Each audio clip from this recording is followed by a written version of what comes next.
October 26వ తారీఖు ఆదివారం రోజున సింహరాశి వారిని ఒక స్త్రీ సాయంత్రం 6 తర్వాత వెతుక్కుంటూ రాబోతూ ఉంది. అయితే అక్టోబర్ 6వ తారీఖు సింహరాశి వారిని ఏ స్త్రీ వెతుక్కుంటూ రాబోతూ ఉంది? ఈ సింహరాశి వారికి ఎలాంటి గోచార ఫలితాలు ఉన్నాయి? అలానే ఈ రాశిలో జన్మించిన వ్యక్తులకి శుభ అశుభ ఫలితాలు ఏమిటి అనేటట్టు శ్రీ వారాహీదేవి జ్యోతిష్యాలయం నెంబర్ 1 వశీకరణ స్పెషలిస్ట్ పండిత్ పవన్ నంబూదిరి. వీరి యొక్క సెల్ నెంబర్ వచ్చేసి 9043637512. ఉద్యోగ సమస్యలు, వ్యాపారం సమస్యలు, పెళ్లి, ప్రేమించి మోసపోవటం, ఆరోగ్య సమస్యలు, నాగదోషం, సంతానం, భార్య భర్తల మధ్య గొడవలు, అత్తాకోడళ్ల మధ్య గొడవలు, స్త్రీ పురుషుల వశీకరణం, ధనం నిలకడ లేకపోవటం, రాజకీయం, వామచార దోషం, మీ యొక్క ఎటువంటి సమస్యలు అయినా 24 గంటల్లో పరిష్కారం లభించును. నమ్మకంతో గురువు గారికి ఫోన్ చేయండి, మీకున్న ప్రతి సమస్యలను తొలగించుకోండి. పూర్తి అంశాలను ఈ వీడియోలో తెలుసుకుందాం. వీడియోని మాత్రం ఎక్కడా కూడా స్కిప్ చేయకుండా చివరి వరకు చూడండి. అప్పుడే మేమేం చెబుతున్నామో మీకు పూర్తిగా అర్థమవుతుంది. ఇక సింహరాశి అనేది రాశి చక్రంలో 5వ రాశి. మక 1, 2, 3, 4 పాదాలు, పుబ్బ 1, 2, 3, 4 పాదాలు, ఉత్తర 1వ పాదంలో జన్మించిన వ్యక్తులని సింహరాశి వారిగా పరిగణిస్తూ ఉంటారు. ఈ రాశికి అధిపతి వచ్చేసి ఈ సింహరాశి వారి గురించి పూర్తి అంశాలను తెలుసుకుందాం. ఇంతకీ సింహరాశి వారిని ఏ స్త్రీ వెతుక్కుంటూ రాబోతూ ఉంది? సింహరాశి వారికి ఎలాంటి గోచార ఫలితాలు అనేవి ఉన్నాయి? అలానే ఎలాంటి పరిహారాలు చేయటం వల్ల వీరికి ఏ విధమైనటువంటి ఈ సింహరాశి వారికి ఖచ్చితంగా కూడా పట్టుదల ఎక్కువగా ఉంటుంది. ముఖ్యంగా యొక్క రాశి చక్రంలో 5వ రాశి. అలానే ఈ రాశికి అధిపతి వచ్చేసి సూర్యుడు. సింహరాశికి అధిపతి సూర్యుడు కాబట్టి వీరు ఎక్కువగా సూర్య భగవానుణ్ణి పూజిస్తూ ఉండాలి. అలానే వీరికి పట్టుదల ఎక్కువగా ఉంటుంది. అంటే ఒక ఉడుము పట్టుదల ఎలా ఉంటుందో మన అందరికీ తెలిసిందే కదా. ఉడుము పట్టుదల ఎలా ఉంటుందో అంటే ఒకసారి ఒక పట్టు పట్టింది అంటే ఇక దానిని వదిలే ప్రసక్తి అనేది ఉండదు. అలా ఒక ఉడుము పట్టుదల కలిగినటువంటి వ్యక్తులు యొక్క సింహరాశిలో జన్మించినటువంటి వ్యక్తులకి ఉంటుంది. పట్టుదల అనేది చాలా ఎక్కువగా ఉంటుంది. ఈ సమయంలో వీరికి ఎంత పట్టుదల ఉంటుంది అంటే వీరు ఏదైనా సరే అనుకున్నారు అంటే వీరి పట్టుదల అనేది చాలా గొప్పగా ఉంటుంది. అలానే వీరు గొప్ప గొప్ప విషయాలపైన ఎక్కువగా ఫోకస్ అనేది చేస్తూ ఉంటారు. అంటే ఏదైనా సరే వీరికి ఒక విషయం పైన పూర్తి అవగాహన అనేది వచ్చే వరకు ఆ విషయం పైన అంటే పూర్తి అవగాహన వచ్చే వరకు కూడా దానిని లీక్ చేయరు. అంటే సగం తెలిసి తెలియక చాలా మంది కూడా అనవసరంగా ఏదైనా ఒక చిన్న విషయాన్ని లీక్ చేస్తూ ఉంటారు. కానీ వీరు అలా కాదు.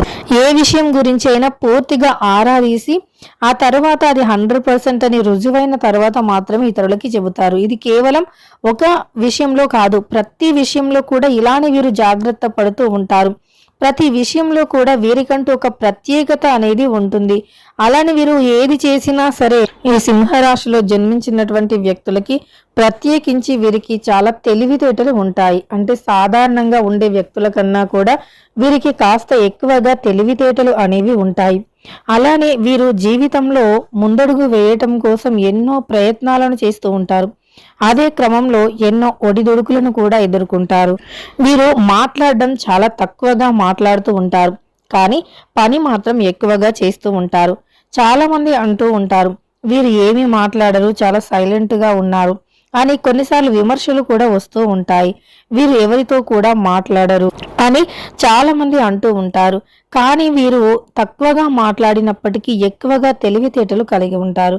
నిజానికి చెప్పుకోవాలి అంటే చాలా తక్కువగా మాట్లాడిన వారే ఎక్కువగా ఉన్నతమైనటువంటి లక్ష్యాలను చేరుకుంటారు. ఎందుకంటే మన చరిత్ర ప్రకారం చూసుకున్న చాలా ప్రముఖులు కావచ్చు లేదా మేధావులు కావచ్చు చాలా తక్కువగా మాట్లాడేవారు. ఎందుకంటే వారి యొక్క ఆలోచన అనేది ఎప్పుడూ కూడా ఒక చురుకైనటువంటి ఆలోచనగా ఉంటుంది. వారు ఏదో ఒకటి సాధించాలి అనేటటువంటి క్రమంలో దాని గురించి ఎక్కువగా ఆలోచిస్తూ ఆరాధిస్తూ ఉంటారు. అనవసరమైన విషయాలను మాట్లాడి వారి యొక్క సమయాన్ని కానీ వారి యొక్క ఎనర్జీని కానీ వేస్ట్ చేసుకోవడానికి వారు ఇష్టపడరు.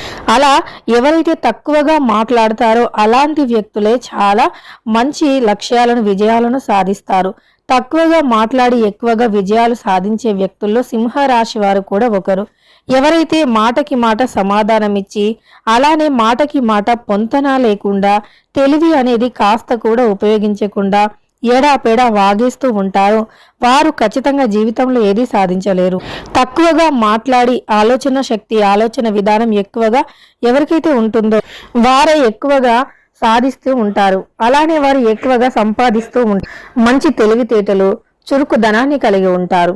అలానే వీరిని అంటే సింహరాశి వారిని దూరం నుండి చూసినటువంటి వ్యక్తులు ఏమనుకుంటారు అంటే వీరు చాలా గంభీరమైనటువంటి వాయిస్ని కలిగి ఉన్నారు, అలానే వీరు చాలా కోపిష్టి వారిలా ఉన్నారు అని అనుకుంటూ ఉంటారు. వీరికి ముక్కు మీదే కోపం ఉంది అని అనుకుంటూ ఉంటారు. కానీ నిజానికి అది అవాస్తవం. ఈ సింహరాశి వారిని దగ్గర నుండి చూసినటువంటి వ్యక్తులు ఎవరు అలా అనుకోరు. కొంతమంది మాత్రం వీరికి ఫ్రౌడ్ ఉంది, వీరు చాలా ప్రౌడ్గా ఫీల్ అవుతారు, అంటే ఏదో గొప్పలకి పోతూ ఉంటారు, ఎవరితో మాట్లాడరు అని అనుకుంటూ ఉంటారు. కానీ అది ఫ్రౌడ్ అస్సలు కాదు. వీరిని దగ్గర నుండి చూసి వీరిని మాట్లాడిన వారికి మాత్రమే వీరి గురించి తెలుస్తుంది. వీరి స్నేహితులకి వీరి బంధువులకి పూర్తిగా కూడా వీరి యొక్క మంచితనం ఏంటో తెలుస్తుంది. అలానే వీరు సైలెంట్ గా అంటే మౌనంగా ఉన్నారు అని ఎవరైతే అనుకున్నారో వారికి వీరి యొక్క విజయంతో సమాధానాన్ని చూపిస్తూ ఉంటారు. మౌనమే విజయానికి దారి తీస్తుంది. అలానే ఎప్పుడైనా సరే ఇంట్లో కావచ్చు బయట కావచ్చు ఏదైనా విషయం గురించి ఏదైనా గొడవ జరగటం కానీ లేదా చిన్న చిన్న సమస్యలు రావటం జరిగినప్పుడు అప్పుడు మనం మాటకి మాట ఎదురు జవాబులు చెప్పకుండా సైలెంట్ గా ఉండి మన పని మనం చేస్తూ పోవటం చాలా ఉత్తమం. ఆ సమయంలో ఏమవుతుంది అంటే అక్కడ గొడవ జరగదు. అలానే మన ఆలోచన విధానం పెరుగుతుంది, చాలా చురుగ్గా మారుతుంది, ఓపిక అనేది పెరుగుతుంది, కోపం తగ్గుతుంది. తద్వారా బంధాలు బంధుత్వాలు నిలబడతాయి. అదేవిధంగా మనకి బంధాల విలువ ఏంటో కూడా తెలుస్తుంది. కాబట్టి మనం ఒక మాట ఎవరైనా ఎదుటి వ్యక్తులు అన్నా సరే వెంటనే తొందరపడి మనం అనకుండా దాని గురించి 1-2 సార్లు ఆలోచించి మనం వారిని ఈ మాట అనొచ్చా లేదా అని ఆలోచించి నిజానికి ఒక మాటకి మనం వెనక్కి తగ్గటమే ఉత్తమం. ఆ లక్షణాలు అనేవి వీరిలో చాలా ఎక్కువగా ఉంటాయి. చూడటానికే గంభీరంగా కనిపించిన ఇలా అన్నీ కూడా తెలివిగా ఆలోచిస్తారు.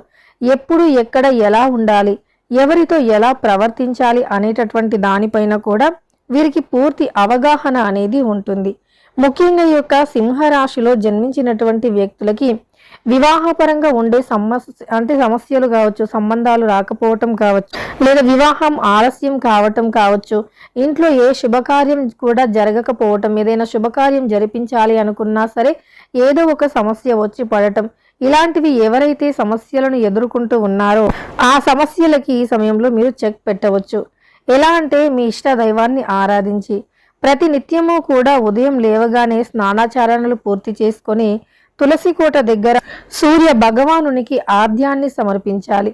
ఇలా ఎవరైతే చేస్తారో వారికి సకల సంపదలు కలుగుతాయి. వారి యొక్క సంపదలు అనేవి రెట్టింపవుతాయి. అలానే వారి యొక్క జాతకంలో ఉండే దోషాలు తొలగిపోయి వారి దశ అనేది పూర్తిగా మారిపోతుంది. ముఖ్యంగా వీరికి ఎప్పటి నుంచో ఒక విలువైన వస్తువు కొనుగోలు చేయాలి అనేటటువంటి ఆలోచన ఆసక్తి ఏదైతే ఉందో అది ఈ సమయంలో నెరవేరుతుంది అని చెప్పుకోవచ్చు. అంటే ఒక గృహం కొనాలి అని, లేదా ఒక పొలం కొనాలి అని, లేదా ఇంట్లో బయట ఏదైనా సరే ఒక బంగారం కొనాలి అని, వాహనం కొనాలి అని, ఇలా ఏదైనా ఒక పెద్ద కోరికను పెట్టుకొని ఆ కోరిక నెరవేరటం కోసం ఏదైతే కృషిని చేస్తూ ఉన్నారో ఆ క్రమంలో ఈ సమయంలో విజయం అయితే పొందుతారు. అంతేకాదు వీరికి విజయ ద్వారాలు అనేవి తెరుచుకుంటాయని చెప్పుకోవచ్చు.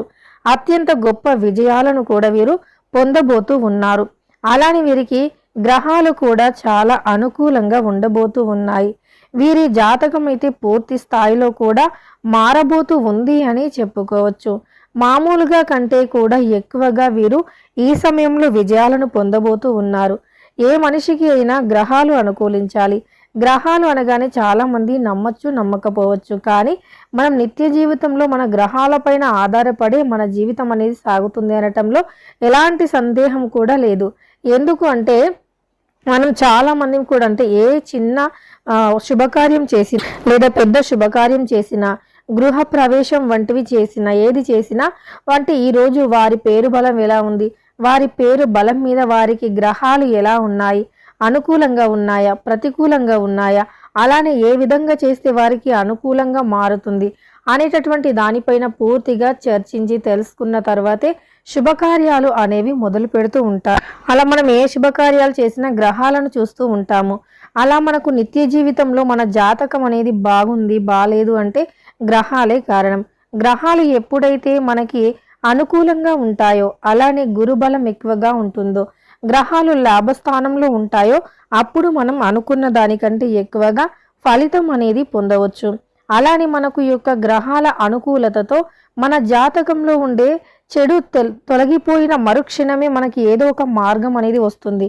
అంటే డబ్బు సంపాదించడానికి ఏదో ఒక మార్గం అనేది ఖచ్చితంగా కూడా తెలుస్తుంది. ధన ద్వారాలు అనేవి ఖచ్చితంగా కూడా తెరుచుకుంటాయని చెప్పుకోవచ్చు. అలానే మనకి జాతకంలో ఉండేటటువంటి చెడు ప్రభావాలు కూడా తొలగిపోతాయి. ఇక మనకి వ్యాపార పరంగా ఉండేటటువంటి సమస్యలు సైతం తొలగిపోతాయి. వ్యాపారం అనేది కూడా చాలా అద్భుతంగా సాగుతుంది. ఇలా మనకు గ్రహాలు లాభస్థానంలో ఉండాలి అంటే దాన ధర్మాలు చేస్తూ ఉండాలి. అలానే సూర్య భగవానుడి యొక్క అనుగ్రహం పొందాలి. సింహ రాశి వారు అంటే సింహ రాశికి అధిపతి సూర్యుడు కాబట్టి సూర్య భగవానుడి అనుగ్రహం వీరికి ఉండాలి. ఈ రాశ్యాధిపతి యొక్క అనుగ్రహానికి ఎవరైతే పాత్రులు అవుతారో వారు తప్పకుండా కూడా అదృష్టవంతులుగా ధనవంతులుగా మారుతారు. ఇక ఈ సింహ రాశి వారిని ఒక స్త్రీ సాయంత్రం 6 గంటల తరువాత ఒక స్త్రీ వెతుక్కుంటూ రాబోతూ ఉంది. ఇక వీరిని అంటే వీరి యొక్క చిన్ననాటి స్నేహితురాలు కావచ్చు, లేదా వీరి ఇంటికి ఒక అతిథి రావటం, ఒక స్త్రీ అతిథిగా రావటం కావచ్చు, జరగవచ్చు. ఈ సింహరాశి వారి ఇంటికి మాత్రం సాయంత్రం 6 తర్వాత ఒక స్త్రీ అయితే వీరిని వెతుక్కుంటూ వస్తుంది. అలానే ఈ సింహరాశి వారికి ఎప్పటి నుండి ఉండే అప్పుల సమస్య సైతం ఈ సమయంలో తీరిపోతుంది. ఇక ఈ విధంగా అయితే అక్టోబర్ 26వ తారీఖు అలానే ఈ యొక్క సింహరాశి వారికి ఖచ్చితంగా కూడా మంచి జరిగే అవకాశం అయితే ఉంది. అక్టోబర్ 26వ తారీఖు ఆదివారం రోజున ఒక స్త్రీ వారిని వెతుక్కుంటూ రాబోతూ ఉంది. వీడియో నచ్చితే లైక్ చేయడం మర్చిపోకండి. ఇలాంటి ఎన్నో వీడియోస్ కోసం ఛానల్ని తప్పకుండా సబ్స్క్రైబ్ చేసుకోండి. ఇటువంటి